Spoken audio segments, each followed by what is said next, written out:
Hey, it's Justin Popovich here, back with another PLR Q&A session, and not sure why I'm holding this mic, it's not even plugged in, so let me get rid of that, and let's actually get to the questions. So if you haven't seen these before, I'm basically taking a whole bunch of questions from our customers about using PLR or just online business, and doing my very best to answer them, just to try to give you some extra feedback, some help in your online endeavors. So this is a two-part question.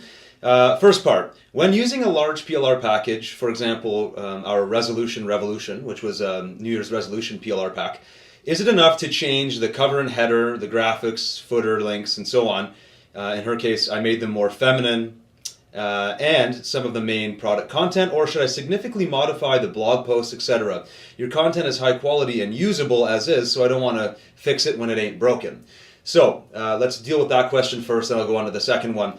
So whenever I deal with questions like this with regards to how much should I customize a PLR product, or how much can I just use it as is, my first question sort of in return is, well, what is the general scope? What's your purpose of this? And I want to make sure I look here at my notes so I don't miss my point.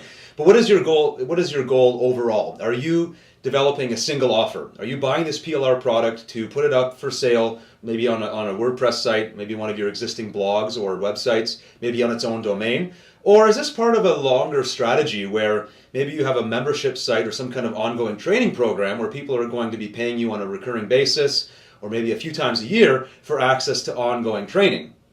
Your answer to that question will often kind of impact how I answer the question.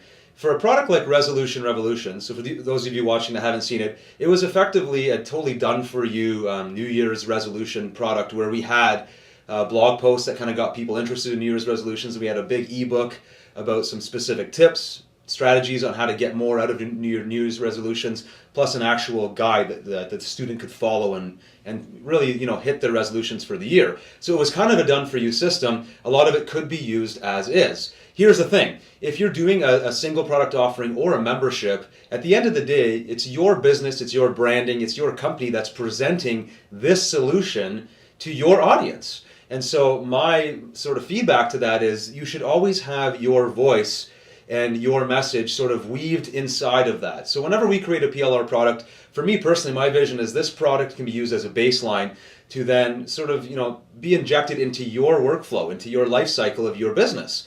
So is it enough to customize just the graphics and then take that product and sell it to your customers? Maybe, because maybe your business is a whole series of training programs, and helping people with their New Year's resolution is just one piece. Well, you don't necessarily have to change all of that product if it does what you're promising it should do for your clients. However, if you're going to be taking this product and, let's say, taking it to market and aggressively, getting affiliates to promote it and so on, then you're probably going to want that sales message to accurately reflect what it is you're doing in your business.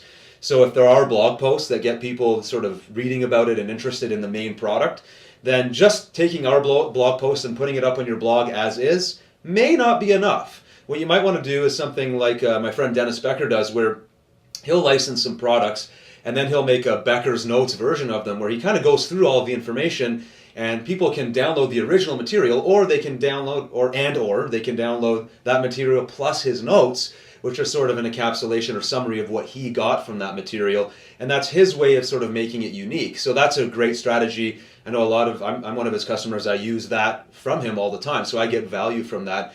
Sometimes that's all you need to do with PLR is take the blog post or the product as is, do a quick little summary with your voice or your notes or whatever it is that you got from it, and that is unique enough to then publish as its own. So what is the overall scope? Is it a single product? Is it a membership? Is it some kind of training program?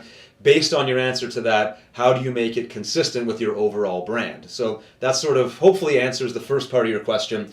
The second question, do you have any suggestions? And I should mention, this isn't PLR related per se. Do you have any suggestions for someone just getting into the personal development niche with regard to marketing products that will be predominantly based on high quality PLR with my own customizations and bonuses and so on?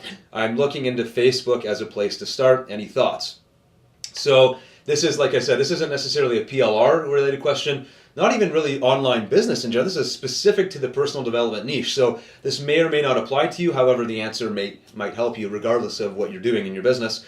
For me personally, I am in the personal development niche, so to speak. I have a personal development blog that I've been running for years, igniteyouressence.com. So my first recommendation, just based on my world and what's worked for me, is that you got to have a home base. Again, this would apply to you if you're in the health and fitness niche or investing or finance or anything really.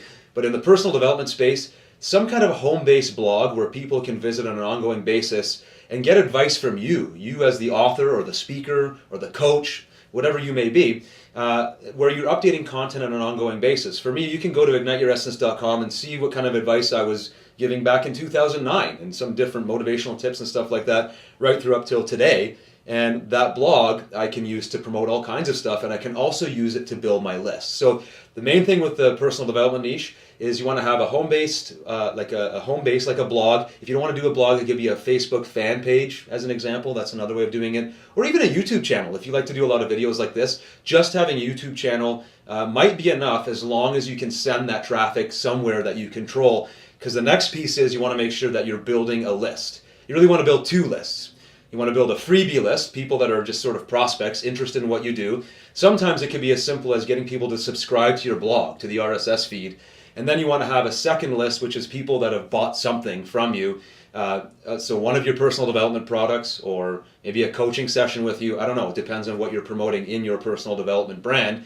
And then you can market more things to that list. You're going to market your own products, maybe your own services, a membership-based site. Let's say if you're using PLR, like this question is asking, maybe you create some kind of motivational or personal development, or maybe some kind of therapy that you specialize in, membership site where you're constantly updating new tips and ideas for your customers to read. Well, you could be filling that with PLR.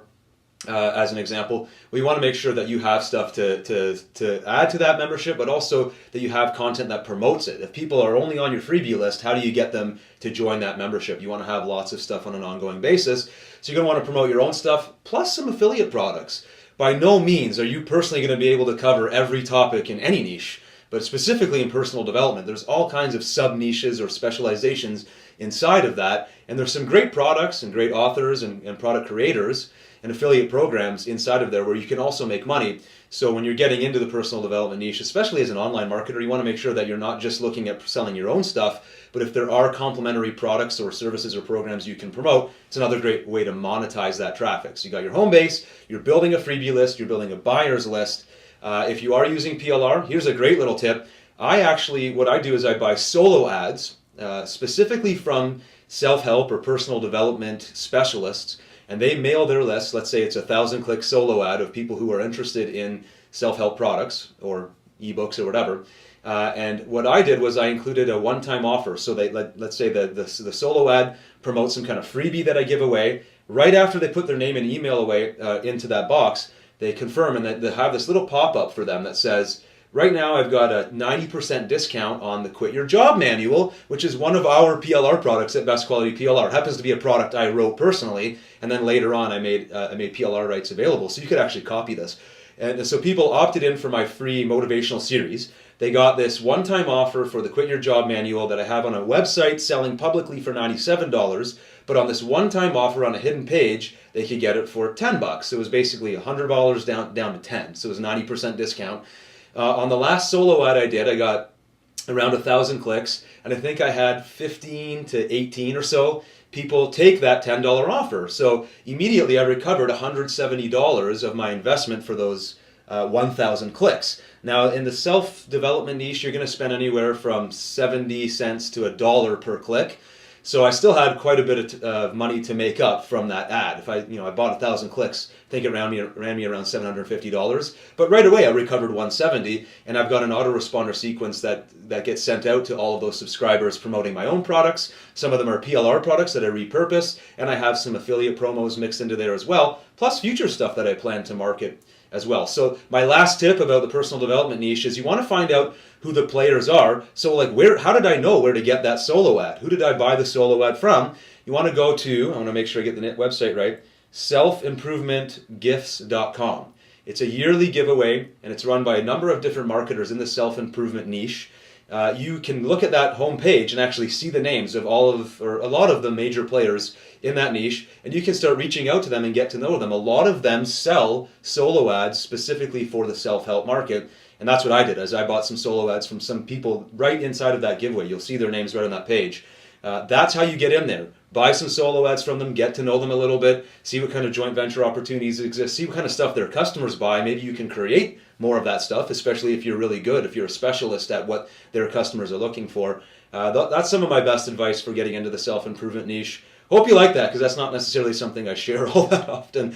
And so some good little tips in there that you can use immediately. So thanks for your two-part question, and we'll see you in the next session.